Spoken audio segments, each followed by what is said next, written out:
Hi, my name is Amelia and I'm joined by Naomi. We are both final year students of speech pathology at the University of Sydney, and we have had the opportunity to do a placement over the last few months at Glebe Public School. And we wanted to create a small resource and short video to discuss supporting students who find listening difficult. As we understand, in the school setting, there can be lots of students who find listening difficult. It can be hard for teachers to support all of them. And so we wanted to create this little video as a reminder, or hopefully you learn something new about supporting students in this context. Before we begin, we would like to acknowledge the country that we record on. We recognise and pay respect to the elders and communities, past, present, and emerging, of the land that the University of Sydney's campuses stand on. For thousands of years, they have shared and exchanged knowledge across innumerable generations for the benefit of all. Before we discuss how we can support students who find listening difficult, we first need to understand why students find listening difficult, as this can shape how we best support them. Listening is actually a very complicated skill. It involves many parts of the brain and body to work together. It involves attention, auditory processing, language comprehension, memory, and even social understanding. And when a child has difficulty listening, it's often because one or even more of these areas isn't working quite as efficiently as it could. So, we want to discuss why some kids have listening difficulties. Now, this list is certainly not exhaustive, and I'm sure that teachers know most of these. So, hopefully, this can serve as a reminder or maybe something that you haven't heard of before. So, for ease, I have compartmentalized these different reasons into 5 sections. That is attention, auditory processing, comprehension, hearing, and environment. So we'll start with attention. As we know, some children find it very difficult to sustain focus, especially in busy or noisy classrooms, and conditions like ADHD can impact this. ADHD is very common, and often when we think about the classical presentations of ADHD, we think of hyperactivity and inattention. And this can certainly be true, but it's important to remember that ADHD can present differently in each child and especially in boys and girls. And for girls, they might not be as hyperactive, and they're more likely to have inattentive type, which can manifest as daydreaming or zoning out. So it's important to have a good understanding of conditions like ADHD and how that may impact different students differently. For auditory processing, this is when children can hear sounds normally. So there's nothing mechanically or structurally wrong, but they struggle to put the sounds together and make sense of what they hear. Thirdly, we have comprehension. This is related to a child's understanding of language. So, if their understanding of language is still developing or delayed, they might miss keywords and phrases, especially in complex sentences. And when they can't comprehend a sentence, it can show up as if they can't listen properly or they don't understand what the information being provided means. Fourth, we have hearing. I think it's easy to forget that even very mild or temporary hearing loss, like from ear infections, can impact how well a child can listen and respond. This can be on a more large scale for children who find it more difficult to hear in busy settings, in a structural sense. But it can also even impact their ability to access sounds. For example, sounds like S and Z can function at such a high frequency that children with hearing loss can't actually access those sounds at all, which can naturally massively impact their understanding of the alphabet, and phonological awareness in general. So that's important to remember. And finally, we have environment. And we can think about environment in two ways. We have our internal environment being inside the classroom, inside the school, where teachers have some control. And this can relate to classroom noise and arrangement, which can massively impact children's ability to focus and to listen. But we also have our external environment that is at home and outside of the classroom, and particularly want to highlight the impact of nutrition. This is linguistic nutrition, so their availability to new words and practice, but also dietary nutrition, things like how much appropriate nutrients they're getting can massively impact their ability to be attentive and listen throughout a long school day. We also have emotional factors, of course, such as stress, anxiety, and depression. So these are all important things to consider and can shape how we can support students. So, with that understanding in mind of why kids might have difficulty listening, it's important to know the common signs of listening difficulties.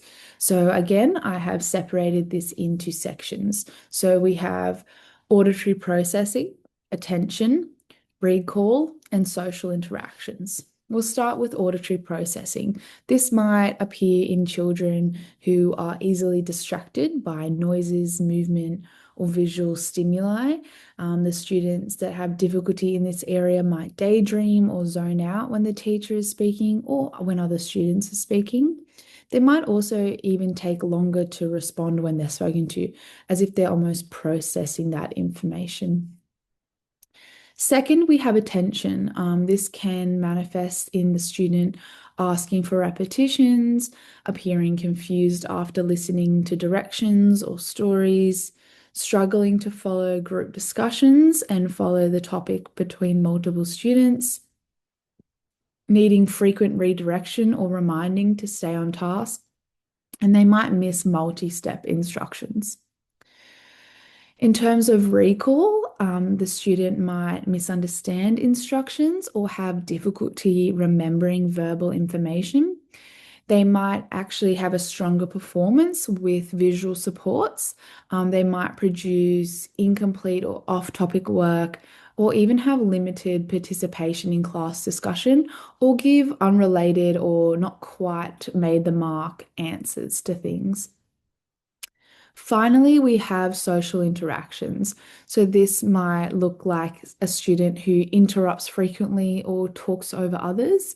They might appear defiant or non-compliant. They might also get quite frustrated or upset easily, and they may also rely on peers to tell them what to do next and to guide them through instructions. Does this sound like any students you know? Certainly sounds like some students that I've worked with, and I'm sure Naomi feels the same. Now that we've gone through what can cause difficulty listening and the impacts that that can have and the signs that that can present as in the classroom, it's really important to know the signs of listening difficulties to ensure that each student is understood and their supports are tailored to their specific needs. As a student who has difficulty listening because of poor linguistic or dietary nutrition at home is going to be very different from a student who has ADHD or hearing loss. So it's very important to understand. And with that, I will pass over to Naomi and we'll go into some practical ways to actually support the students that have these listening difficulties. Thanks, Amelia. So exactly, we are now going to be exploring some supports that you can use to help students who find listening difficult. So let's start with the physical environment. For many students who find listening difficult, the classroom itself can be a huge barrier. Think about how much background noise there is. Are the students talking, chairs scraping, air conditioning humming? All of these sounds compete with the teacher's voice. Some ways to adapt the classroom to combat these environmental factors can include reducing background noise wherever possible, so closing doors or windows when there's outdoor noise. Adding soft furnishings like rugs, curtains, and felt pads on chairs can absorb sound. Secondly, seating placement. Seat the student close to where you usually speak, ideally with a clear view of your face, and avoid placing them near noisy areas like doors, windows, or group work tables. Thirdly, check lighting and visibility. Good lighting helps students see your face and lip movements, which support comprehension. And consider technology if available, such as classroom sound field amplification systems. Once you've made the physical environment more listening friendly, the next step is to look at how instructions are delivered. Teaching style has a massive impact on how well students can follow along. Even small tweaks in how you talk can make a big difference. Some ideas to support students in this way include highlighting or signaling key information verbally. So using auditory signposts like, here's the important part. You need to remember these 3 steps, and this word means.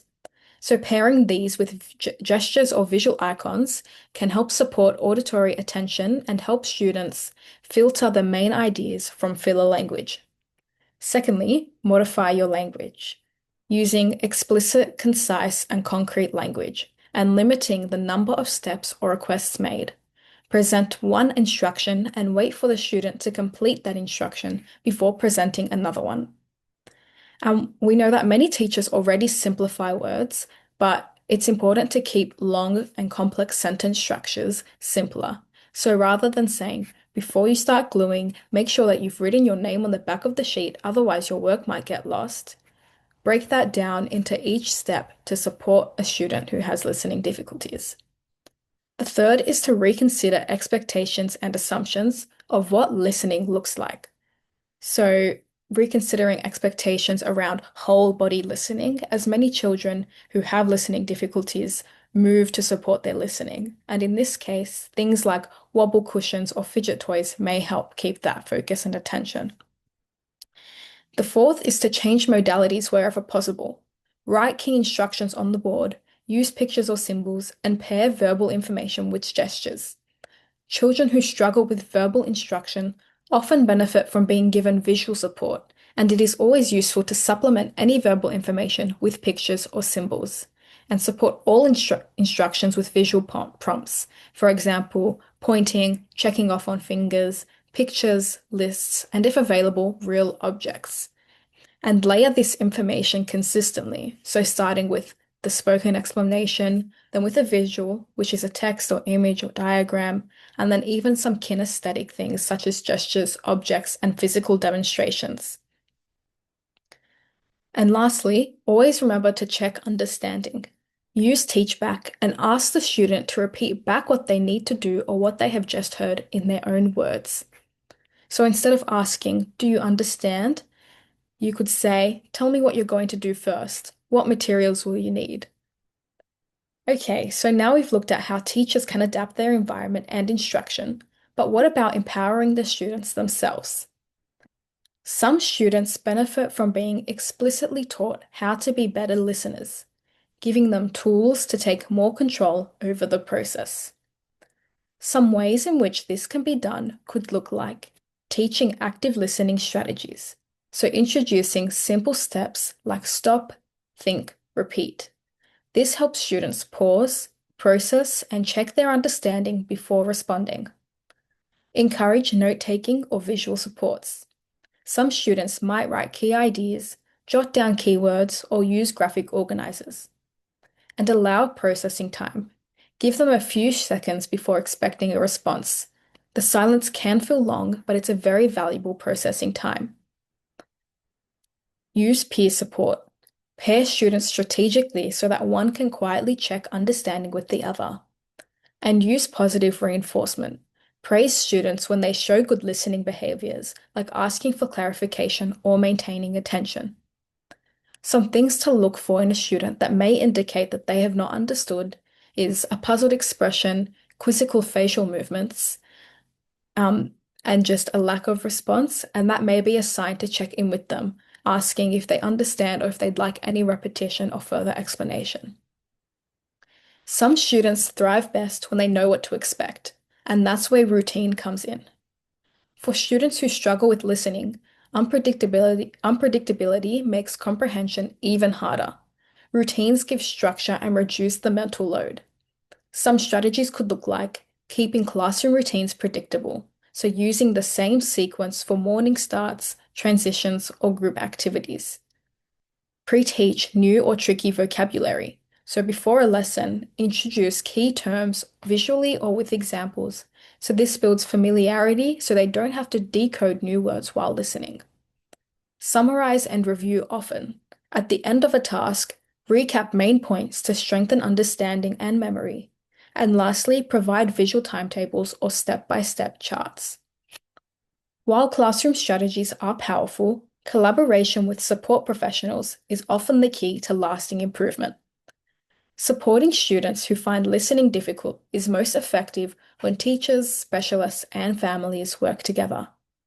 So, collaborate with speech pathologists, learning support teachers, school learning support officers, or audiologists. They can identify underlying processing or language issues and recommend targeted strategies. Share observations. Teachers often notice when students misunderstand instructions or need repetition. These insights are valuable for assessments. Coordinate supports. If multiple teachers use similar cues and visuals, the student doesn't have to relearn expectations in every class. And communicate with families. Parents can reinforce any listening strategies at home or share what works in daily routines. To wrap up, supporting students who find listening difficult isn't about doing more, it's about doing things differently. So, recognize the signs. When a student struggles to listen, it's not always a behavior issue. Adjust your environment and teaching. Even small tweaks can dramatically improve access. Collaborate with support staff and families to keep strategies consistent. So in this presentation, we talked about what are signs that a student may be struggling with listening, some signs to look out for, and the various supports, environmental, instructional, student, and staff that can be implemented to support a student's listening and engagement in the classroom. So next time a student seems not to listen, pause and ask, what might be making it hard for them to hear and understand right now? Because when barriers are removed, every student is given a fair chance to learn. Thank you.